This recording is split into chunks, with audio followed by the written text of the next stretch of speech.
It was August of 2020 that I officially started my career as a tattoo artist, and I haven't looked back since, honestly.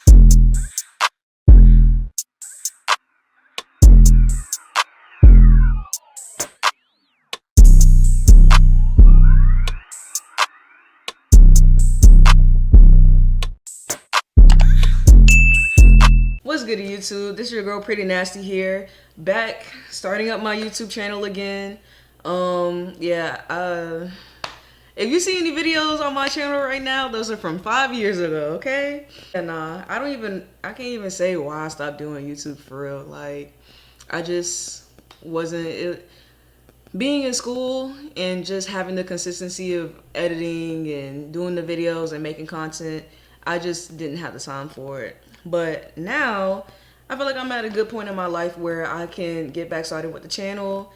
I definitely have a lot more things that I can showcase to the world and hopefully help other people as well. Go ahead and hit that subscribe button because I will be posting a lot more tattoo related content, erotic dancer content, any travelings, any funny videos that I do. I'm gonna just try and post everything. Anything that I can shed light to, anything that I can give advice on, anything that I could help y'all, just help y'all get started, whether it's tattoos or dancing. Of course, I definitely want to hear from y'all. I definitely would appreciate y'all comments, y'all input. I'm all for positivity and I'm all for gaining more knowledge. So as long as it's positive and as long as y'all give me good advice and, positive insight, I'll definitely take it. I'll gladly accept it.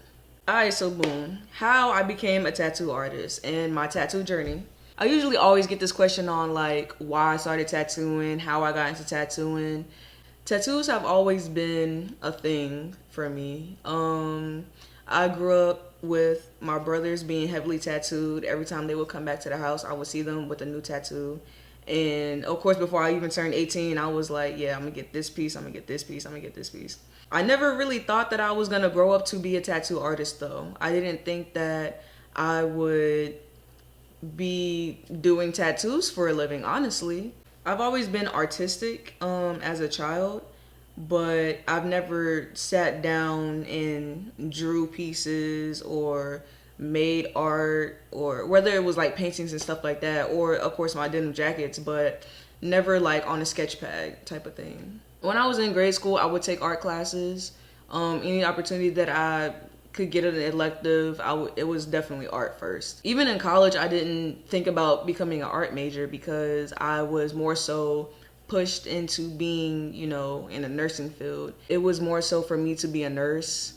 If anything, I was still doing art related stuff, such as my custom denim jackets and things like that. My sights were still being pushed on being a nurse because I would be financially stable. And at one point, I did get my CNA. I had did a program.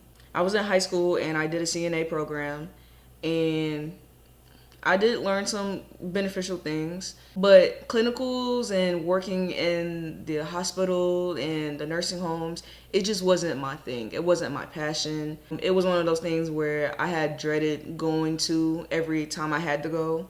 And yeah, it just wasn't fun for me personally. That was a thing for either a year or a semester, I can't remember. I had graduated from Fayetteville Tech Community College with a CNA associate's degree. And 2 weeks later, I had graduated high school. So I was set up to, at least start working as a CNA if I wanted to. I ended up applying to ECU because they had the best nursing program. And since I had planned on being a nurse, I was going to go to ECU and I was going to get into the program. Before I even stepped foot on their campus, I had changed my major. Yeah, no, just to really sit down and see the acceptance rates for the nursing program and knowing you have to have a certain GPA and certain grades. I knew personally that I was not going to achieve that. I knew how I was academically as a student, and I just wasn't going to be able to pull that off. Plus, on top of that, I didn't want to be in a job to where I dreaded going to every day. So before I even set foot on campus, I changed my major. I changed my major to fashion merchandising with a business minor. Eventually, the business minor got dropped, I believe. So that became a thing. I'll say certain members from my family, it wasn't the most supported decision that I had made, because I felt more supported when I was a nursing major and I was going to be a nurse, compared to, like, when I had switched over to fashion. But of course, I still got the love and I got support afterwards. But it just wasn't one of those things where they saw it as the smarter choice for my life. Attending ECU during my years, I was a fashion major, and I had started up my clothing line, Pretty Nasty Customs, where I had painted on the back or just all over the jackets with different artwork, different things. I did that for like a year or so, a year and a half maybe, until I just felt like it wasn't bringing me any happiness, and it wasn't really doing anything for me. And I just stopped my clothing line. I just stopped letting that be a thing. So now we're into around my junior year of ECU. I had switched my major from fashion to university studies. At this point, my mindset was just, okay, I need to get a degree so I can stop going to school. Like, I'm over school. I don't want to, that was just me. I'm not a school person. I'm not an academic person. Like, I got through high school. I got through middle school, high school, but yeah. I still didn't think about art major being my thing neither. So yeah, I was just trying to get out of school at that point in the quickest way possible. Or graduating on the quickest way possible. So 2020 came, and that's when COVID had hit. So of course everybody was on lockdown, couldn't go outside, everybody was stuck in their house, stuck in their rooms, couldn't do nothing. And I was just, there, not doing nothing at all. So I know it was in COVID, but this was actually around one of the times when I had gotten one of my tattoo pieces on me. It was either before or after, I can't remember, but I ended up getting one of my pieces. And once COVID had hit, I was just stuck in the house watching YouTube videos. So of course, me being me, I had started looking up tattoo videos.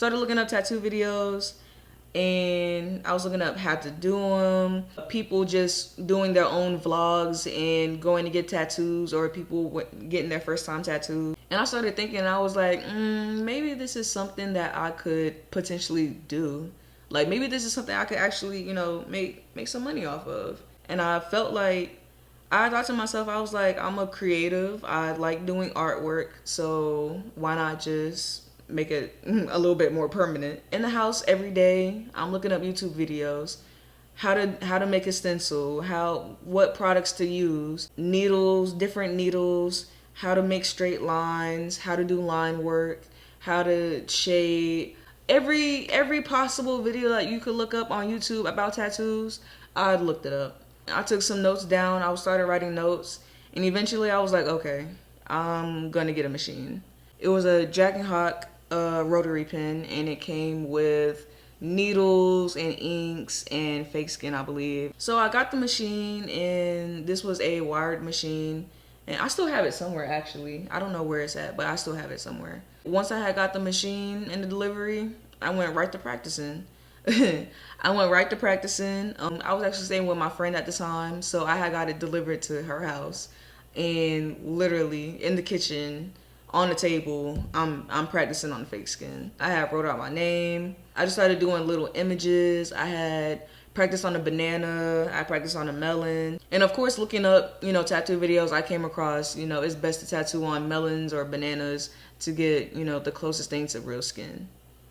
And of course I had fake skin. And then as I kept practicing, I slowly started buying stuff that I knew I was going to need when I had transitioned over to real skin. So clip covers, any type of sanitary products, from disinfectant wipes to sprays, all that good stuff.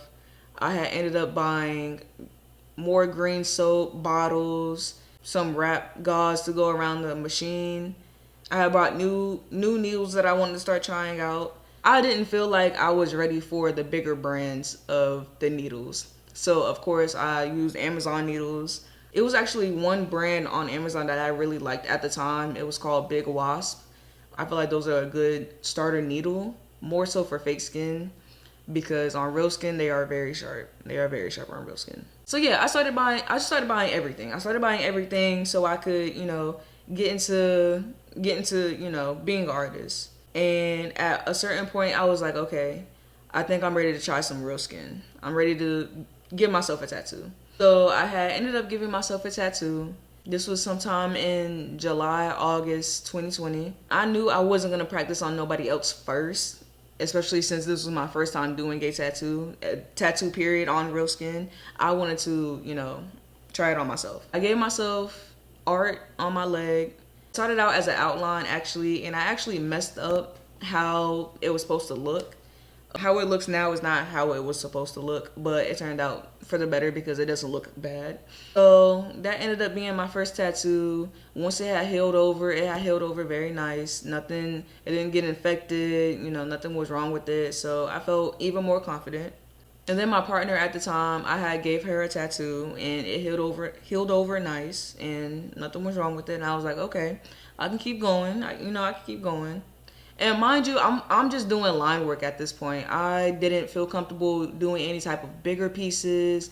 I didn't feel comfortable doing any type of shading because I knew that my quality of work was not good enough to put on somebody's skin and it not look bad. I knew I was still a beginner, so I was only comfortable doing what I knew I could do.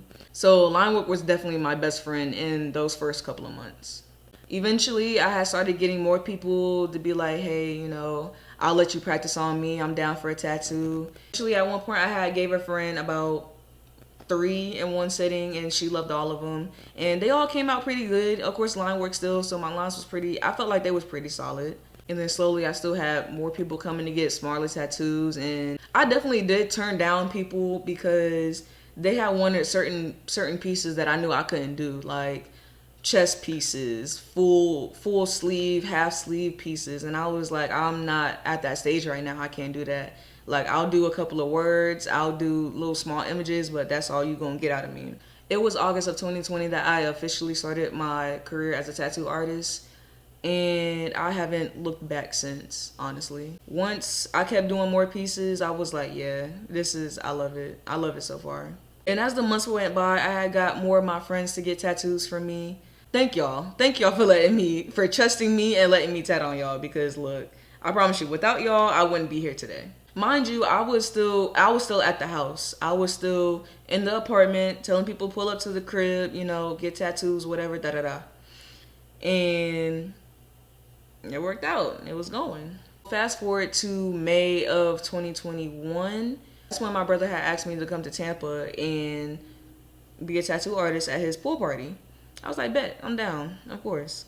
So I went to Tampa, bust out a couple of tattoos, I was feeling good about myself. That was my first experience being a travel artist at that point. Mind you, I was just a couple of months old. Although I was still doing like smaller pieces, it's still like the experience from it, I got a thrill. I definitely got a thrill from that experience. Just going through the airport with all of my supplies and everything, and then setting up at his party. Yeah, it was definitely a fun experience for me. 2021, of course, was still COVID times, so I wasn't really on campus at ECU like that. I was still doing my schoolwork, but I wasn't on camp. I would be tattooing in Greenville, and then sometimes I would go back to Fayetteville where my people stay at, and I would tattoo my mom or just anybody else who wanted a tattoo at that point. So at this point of growing in my career, I had already done a couple of small pieces, and I was ready to move towards a tattoo shop. Tattoo shops in Greenville, they necessarily wouldn't give me the chance. Trying to get into a tattoo shop was very difficult for me because every shop that I went to were either not looking for any new artists, or wasn't willing to take an apprentice, or wasn't willing to re-teach me the things that I already knew. Nobody was willing to work with me, basically. Nobody was willing to sit down and teach me. Nobody was willing to give me the insight of tattooing and just giving me more advice and teachings. So I had went to about 3, 4, 5 shops, and nobody wanted to work with me. Nobody wanted to give me a chance. Partially, I feel like it was because It was because of my skin color and because of the area I was in. They were predominantly, you know, white tattoo shops. I will say there were 2 black owned shops that I had went to see, you know, if they would give me a chance, and I didn't really hear nothing from them no more, so it was what it was. And of course, keep in mind at this point, I'm self-taught. I was self-taught in everything. Everything I had learned up to that point, within a couple of months' time, I had learned on YouTube University, for real. Nobody was sitting down helping me. Nobody was sitting down teaching me these type of needles and this type of line work and this type of shading and what you need to do and the steps, and nobody was teaching that. I had to learn on my own. So in July of 2021, I had went to a tattoo shop that was located in a mall. I'm gonna be honest, it wasn't my absolute first choice in a shop that I wanted to be in because of the negative connotation that I knew it had on itself. And I didn't want that to reflect on me and my work. But I knew that that was still an opportunity that I had to go for, because at the end of the day, it was a tattoo shop. It was a place that I could come to and could tell my clients to come to, and they would get a tattoo shop experience for the most part. I knew it was somewhere that wasn't my crib. I knew that if I wanted to expand, I had to get into a shop. So that's what it was. And I ain't even gonna hold you, I can't remember exactly how everything went down as far as me being hired, but I do know that I had went through the head artist to get in touch with the manager, and the head artist had basically said that, you know, he would teach me, he would mentor me and everything like that once I had gotten to the shop, which she had also told the manager as well. Called me up and was like, you know, come talk, we can speak on it, da da da. And I ended up going up there, and, you know, he took me to the back, we had a conversation, and he was like, you know, this is my expectations, you know, this is what I want to see out of you, this is what all you have to do, what all you have to get, what all you would have to be responsible for. And I was like, okay, that's cool, that's fine by me, honestly. So he was like, so you want a chair? I was like, yeah. He was like, well, you got it. I said, bet. I was like, bet. So that was my first official chair in a tattoo shop.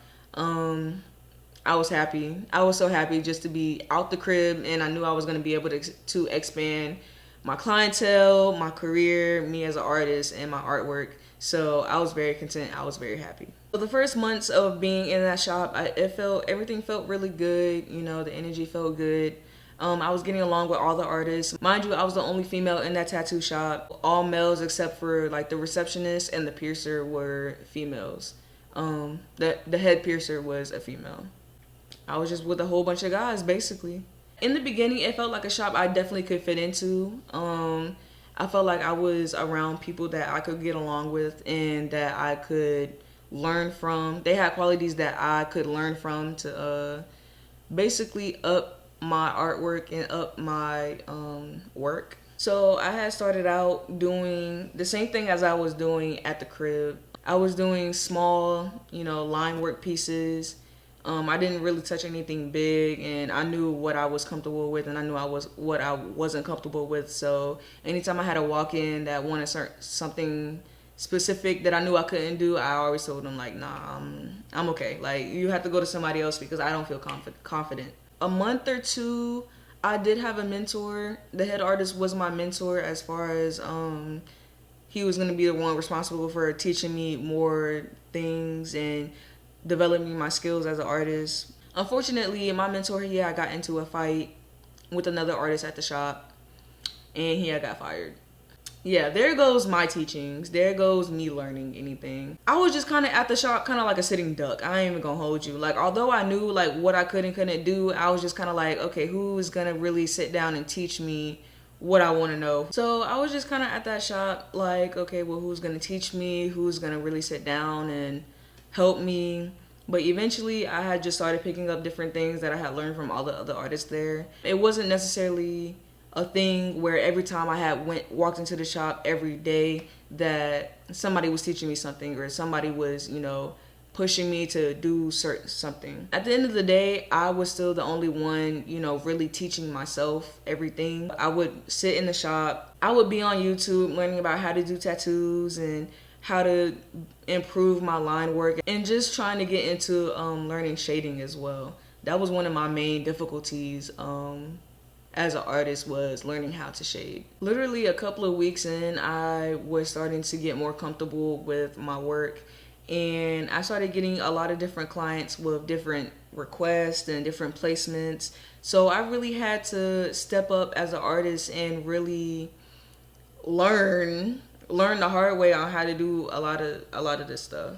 Some of these things were trial and error. I hate to say it, but yeah, it definitely was trial and error. I don't want to say I gave bad tattoos, but I know it's probably like 1, 2, or 5 pieces that probably weren't the best of my ability, and yeah, I'll leave it at that. Working in a mall, it had its ups and downs. It definitely was a lot of foot traffic, especially on the weekends when people would just want to impulsively come and get a piercing or a tattoo. And I would be there, and, you know, they would get whatever they want, and I set them up, and boom, I make my little monies for the day. I definitely started to gain more clientele as well. So people started, you know, messing with my artwork, and they was like, oh, you're really good, especially to be, you know, self-taught. And at this point, almost 1 year of tattooing. So yeah, I definitely had a couple of clients come back to me. I've definitely had clients who stayed loyal at this point. Being the only female in a male-dominated shop and industry, it has its challenges. And it really just, it tests you as a woman and as a person. It definitely had its cons working in a male-dominated shop. Being the only female, I can even sit here and like begin to explain the problems that I went through, because I just felt like, why y'all treating me like this? Like, why y'all treating me? Because I wasn't treating nobody like anything. Like, literally, I would just sit to myself. I wouldn't bother nobody, you know. I wouldn't really engage in too many conversations. But yeah, no, mainly I just kind of like stuck to myself in that shop. I'm not gonna lie. It definitely showed when I would progress as an artist and my artwork only like in a couple of months of time. I would get talked behind my back and talked about my work, and yeah. And really, like, I was in a shop full of gossipers. Like, I was the only female, and you would think females like would be the one to gossip, but like, no, I was really in a shop full of gossipers. Me being the type of person, I don't really, you know, engage in that. I don't like to talk about other people. I don't like to talk about other people's work neither. I can't, because at some point everybody starts somewhere. Everybody has their own set of skills, but the need to talk about somebody, it's not necessary. And ego definitely played a great role in that shop as well. For somebody to be like, you know, they're the best in the shop, or they have the best lines, they have the best, you know, shading. And for me, I was just like, I know my place. Like, I don't think I'm the best, and I'm not gonna classify myself as the best, but I know I'm the best at what I do. At my work, I'm the best at me. I'm the best at being me. And I guess because of me being humble and me just not having to say too much about anybody else, that was an issue for other people as well. But yeah, no, it was crazy. I remember at one point, the owner had basically told all of us that, you know, the manager position is up for grabs by whoever. And it doesn't matter, you know, how long you've been here or whatever. It's just up for grabs for whoever, you know, displays those qualities. And at the time, I was kind of like, you know, I could probably go for manager. I could probably do that. I felt like I had good leadership. So I mean, and I knew there was specific things that I had wanted to either not necessarily change about the shop, but at least improve in different areas, and that I feel like I could make it happen. So at one point, it was brought back to me that somebody had said that, do you want somebody who can't shade to be your manager? And I was just like, wow. And at the time, like, I couldn't properly shade. I'm not gonna hold you. Like, shading has always been my most difficult trait. But it was just like, I was learning. I was trying to improve, of course. Nobody was sitting down teaching me, like, you know, this is what you need to do, da-da-da. I was still trying to piece it all together. But yeah, no, it had came back to me that was said, and I was, at that point, furious, because it was just like, why do we say these things? Why do we have to say these things? I'm not gonna hold you. I think I did cuss him out. I can't remember, but I know my feelings were hurt by somebody. But after that, I was just like, you know what? Okay, I can't keep doing this with y'all, basically. So I just stuck to myself even more at that point. I definitely have more instances where I was being talked about. Even though I ain't do nothing to nobody, I was still being talked about. And me being gay had also came up in a conversation in the shop for some reason, and I definitely, showed my behind at that point. But besides the cons of it all, being in that shop definitely had its pros because I was able to develop more as an artist. I got to do more pieces. I got to do bigger pieces. I had, the confidence of other coworkers saying like, you got this, you don't trip about it. I can help you with it. That's this, that, and the third. So I definitely did have other artists in that shop that were willing to, help me and guide me into the right steps and really just work with me. So towards the end of 2021, I was going back to school at this point. I was a full-time online student because I wanted to dedicate my time to being in the shop and being an artist. So I was doing online classes and I was doing all of my work right at my station, just trying to get it how I can. And then I had came to a certain point to where I had to really sit down and figure out, was school helping me, or was it just something that I was doing because it's always been something that I was supposed to do. By the time school started becoming a thing, late 2021, I was over it. I was over all of it. I was a year behind, I believe, and it just wasn't working out for me. I dreaded doing anything school related. When spring 22 hit, I still was doing online classes and I was still active in the tattoo shop. Still active in teaching myself everything that I could about, tattooing and line work and shading. And I just felt like school wasn't working out for me no more. I already knew I wasn't going to do nothing with my degree. So yeah. So March 2022 came around and I had to tell myself like, look, you already know what's up. You already know like how you feel. Just go ahead and make that move and I promise you'll be happy with yourself. And this was to the point where like I was breaking down. Like I had told my friends, I had told my partner at the time, I was like, look, I can't, like school is just not it. I hate it. And literally it would be the main part of my depression. So yeah, definitely my friends knew how much it wasn't working out for me. They knew how much I dreaded it. They knew how much it was weighing down on me.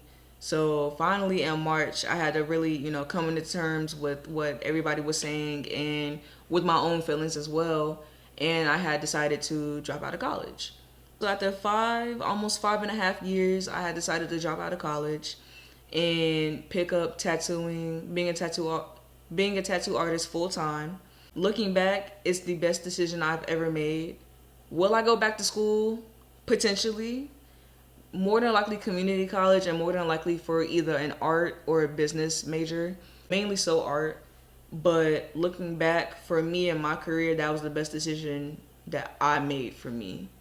Life after dropping out was filled with tattoos. Everything tattoos. I had the ability to learn more, teach myself more, practice more. At this point, I had gotten an iPad, so I was making my own designs, making my own stencils, and just being a little creative. So after being at that tattoo shop near my campus for a year, I knew I didn't want to stay in a campus town any longer, so I had decided to move to Charlotte. My plans were to move to Charlotte, and I had no plans on what shop I was going to attend, where I was going to do. All I know was that I was moving to Charlotte. I was getting out of Greenville.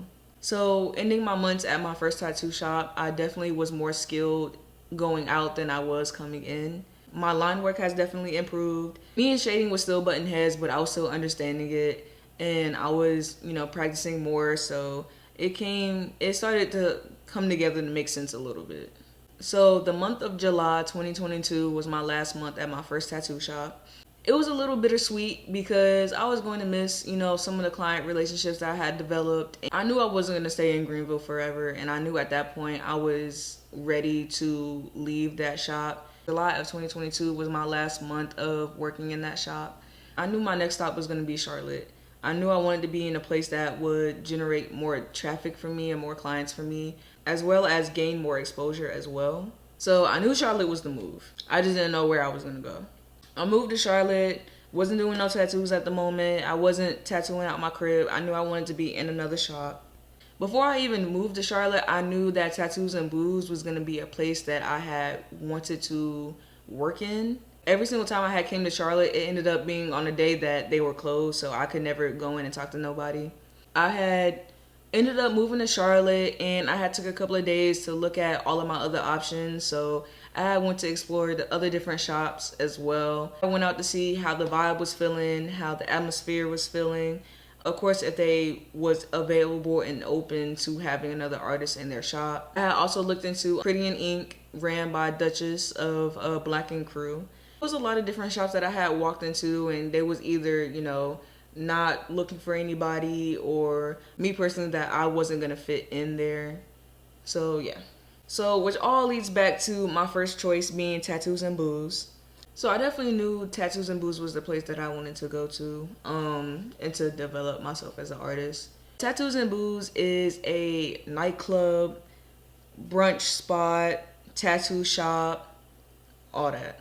Literally, it's a whole club and a tattoo shop upstairs type of ordeal. And I knew that, hey, why not? I had ended up contacting somebody on their Instagram page, and I was saying like, hey, is it possible y'all looking for any other artists? And they was like, you know, come to the shop, you could talk to the manager, you know, da-da-da. Mind you, this was my first time ever being at Tattoos and Booze. I've never stepped foot in this place. Of course I've heard about it, especially like in my previous shop, I had heard about it, but this was my first time going, this was my first time experiencing it, and it was crazy. It was crazy. He was like, yeah, we have a spot open if you want it, you know, here's the requirements, here's what we ask of you to do. We manage under a 60/40 payment, or we do booth rent. Either way, I was cool with it. I was like, look, you offer me a chair, I'm taking it. Let's go. As of August 2022, I have been at Tattoos and Booze, being a tattoo artist. My first weekend there was amazing. My first weekend there, it was crazy. I didn't realize that it was literally a club in a tattoo shop. Like, it was amazing. The vibes was there, the energy was there, and yeah, I loved it. So following the weeks after I had developed, you know, a good relationship with all the artists, I definitely saw myself learning more from each and every one of them. So that's how I ended up in my shop that I'm in now. I can say as an artist right now, I am still fully self-taught. I would definitely give credit to the artists over the years that have, you know, showed me their techniques and shown me some things. And I appreciate y'all very much, because nobody else is gonna do it. Nobody else is gonna, you know, nobody else was helping me. Really, like all of my work, all of my career has just been me teaching me. So yeah, this is definitely a message that you can do anything by yourself. You can definitely teach yourself something. You can teach yourself how to do something. All you need is confidence, YouTube, and the willpower. So now currently I am 2.5 years, still self-taught. I am progressing every day, every tattoo. I love my job. I love my career. I love what I do. And being an artist, I feel like we're definitely healers as well, because I've definitely had clients sit in my chair, tell me their life stories. I've had clients sit and cry in my chair, and us just having conversations. And I feel like with my work, I can heal a part of them as well. So it feels really good to do what I do. I feel like I'll be making a part 2 of this video just to give it a more updated and more clarification video. This being my first video, I know it's not gonna be the best, but hey, we're here to grow. I'm here to learn, all that good stuff. y'all gonna have to bear with me and me stuttering, because me stuttering is a thing. I don't do public speaking, and this I feel like is a form of public speaking, although I'm literally by myself. But still, I tend to get nervous. I'm just not good at the public speaking part.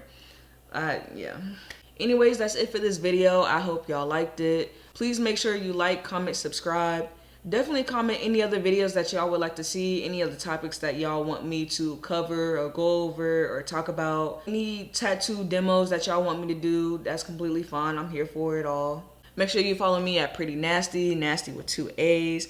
And my ink page is Pretty Nasty _ink. If y'all want a tattoo and y'all are in the Charlotte area, Charlotte, North Carolina, come book me for a tattoo. I got you. I definitely got you. Alright, y'all. Look out for more videos. I'll catch y'all next time.